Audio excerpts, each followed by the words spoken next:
Froilan Saludar natalo po sa Japan via technical knockout. Sa round 2 pa lang, bumagsak na si Froilan Saludar matapos masungkit sa katawan. Bumagsak siya at pinilit niyang nakarecover.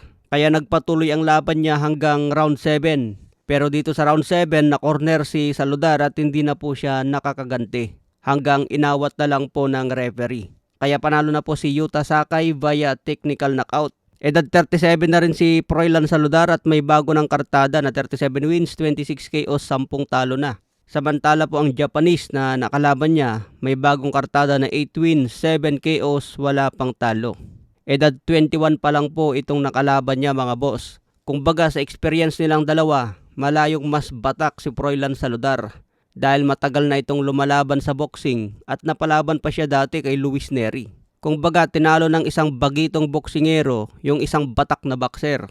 So ganyan talaga ang boxing mga boss, bawi na lang sa susunod na laban si Froilan Saludar. Sa iba pang balita, Cuadro Alas, hindi po niya binigo ang kanyang kababayan sa Ormoc. Dahil nagpakain po si Casimero, namigay ng pera at namigay din ng bigas. Kaya pinilahan po siya ng kanyang mga kababayan sa Ormoc. Kilala si Cuadro Alas na maangas mga boss at diretsyang magsalita. Kumbaga hindi siya katulad ng ibang Filipino fighters na nakasanayan natin na pahambol-hambol. Si Cuadro Alas kung ano yung gusto niyang sabihin, sinasabi talaga mga boss. Ang kagandahan lang kay Casimero, yung angas niya, pinapatunayan niya sa ring. Natatalo man siya pero sa puntos lang. Hindi pa natin nakita na gumapang si Cuadro Alas. Kaya abangan natin mga boss ang next fight ni Casimero dahil napakarami po ng pumaldo sa naging laban niya. Samantala meron niya pong isang video kung saan nag-react ang mga Japanese fighters. Sinabi po nila na napaka-impresibo ang panalo ni Casimero kay Luis Neri. At interesado na raw sila na makita ang laban ni Casimero at The Monster Inoue.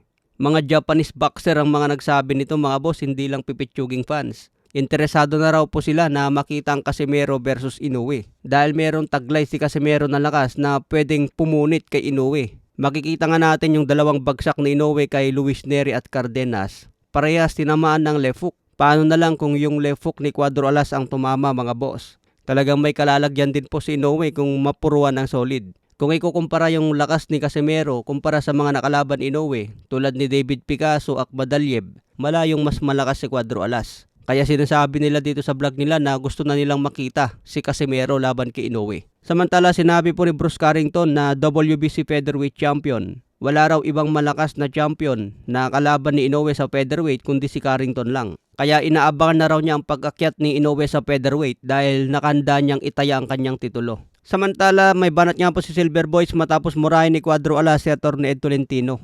Sabi niya, talino mo kangkong, abogado yan sa Atty. Ed Tolentino. Kaso ang harapin mo dyan, talino mo.